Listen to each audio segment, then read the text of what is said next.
देविया एक बहुत ही मॉडर्न और दिल फेंक किस्म की लड़की थी। जो भी लड़का उसे प्रपोज करता वो उसका प्रपोजल एक्सेप्ट कर लेती और उसके साथ अच्छा खासा घूमने फिरने लगती। कुछ दिन के बाद उसके साथ ब्रेकअप कर लेती और खुद मासूम और सीधी सादी लड़की बनकर रहना शुरू कर देती। लेकिन देविया की माँ काफी लालची किस्म की औरत थी। वो भी उसे इस सब करने से मना नहीं करती थी। एक दिन देविया के लिए बहुत ही अमीर फैमिली से मनोज नाम के लड़के का रिश्ता आता है।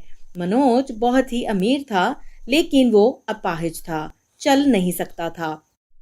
मनोज की माँ राजेश्वरी अपने छोटे बेटे अभिषेक के साथ देविया को देखने आती है। तभी देविया की माँ पूछती है, अरे बहन जी, आप मनोज को साथ नहीं लाई क्या?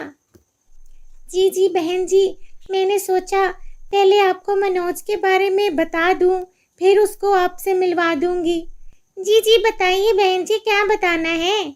वो असल में ना मनोज चल नहीं सकता, उसका एक कार एक्सीडेंट में। लेकिन आप फिक्र मत कीजिए बहन जी, मैं दिव्या को अपनी बेटी बनाकर ले जाऊंगी। इसको किसी किस्म की कोई दिक्कत नहीं होगी वहाँ पे।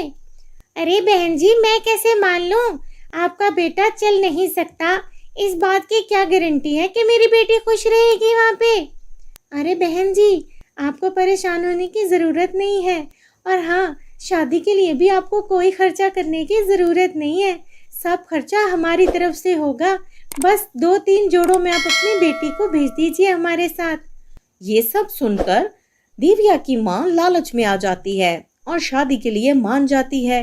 किसी न किसी तरह वो दिव्या को भी राजी कर लेती है। कुछ ही दिनों में देविया और मनोज की शादी हो जाती है।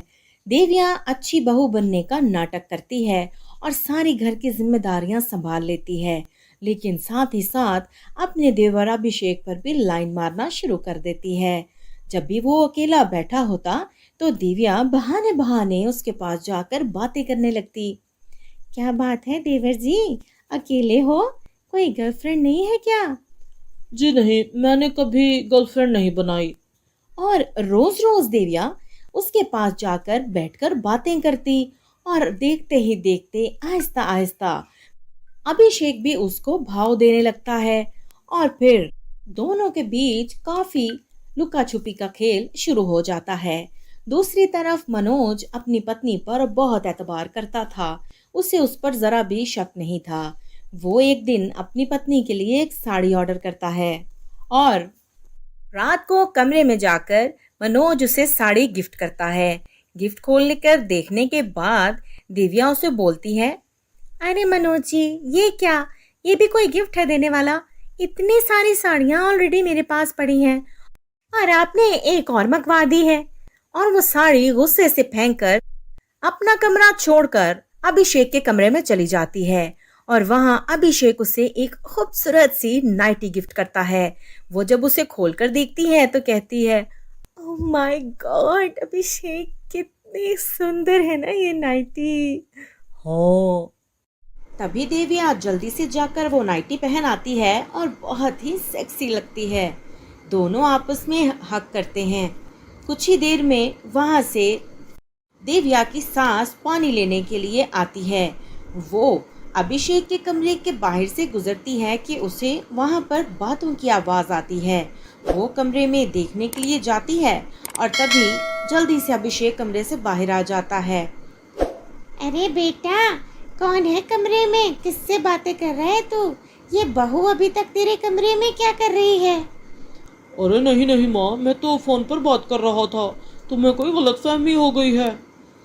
तभी उसकी माँ कमरे में जाकर देखती है और वहाँ देविया नहीं होती। देविया जल्दी से खिड़की से अपने रूम में चली जाती है, लेकिन उसकी माँ को कुछ खास यकीन नहीं होता। वो जाकर वापसी पर अभिषेक के कमरे में जाती है और वहाँ पर देविया को देखकर वो थोड़ी तसल्ली में आ जाती है। लेकिन अब उसे देविया पर शक होने लगता है और वो अभिषेक से अपने शक का इजहार करती है। अभिषेक बेटा, ये जो दिव्या है ना, ये अच्छी लड़की नहीं है। मैंने इसे अभिषेक के कमरे में देखा है। आपस में दोनों का कोई चक्कर चल रहा है। तुम्हें इस पर नजर रखनी होगी। अभिषेक माँ की बातें सुनकर परेशान तो बहुत होता है, लेकिन वो अब देविया पर नजर रखना शुरू कर देता है। और तभी एक दिन मनोज अपने भाई और पत्नी को बाहों में बाहें डाले देख लेता है, लेकिन अपनी पति की खुशी की खातिर चुप रहता है, किसी से कुछ नहीं कहता और वहां से चला जाता है।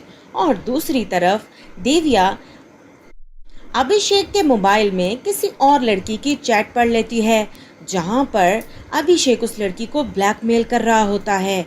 वो ये देखकर बहुत परेशान होती है और अभिषेक से कहती है, अभिषेक, तुम्हें शर्म नहीं आती? तुम ऐसे इंसान निकलोगे, मैंने कभी सपने में भी नहीं सोचा था। तुम ऐसे किसी लड़की को कैसे ब्लैकमेल कर सकते हो? अरे वाह, बहुत ही सच्चाई की मूर्ति बनी फिर रही हो आज तुम। तुम्हें तो बहुत शर्म आती है अपने देवता जैसे पति को धोखा देते हुए।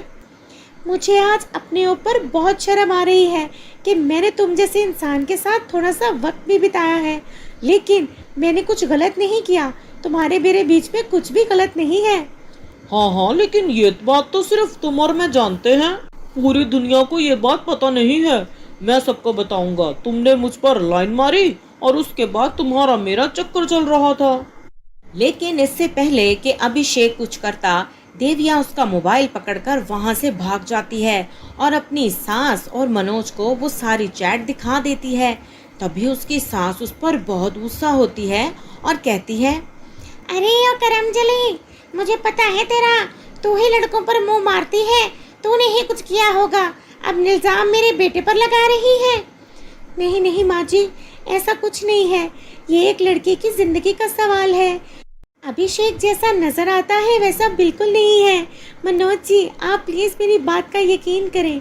हाँ, ये मेरी गलती है कि मैं उसकी तरफ गई, उसके साथ कुछ वक्त बिताया, लेकिन ऐसा कुछ नहीं है और मैं अपनी उस गलती पर बहुत शर्मिंदा भी हूँ।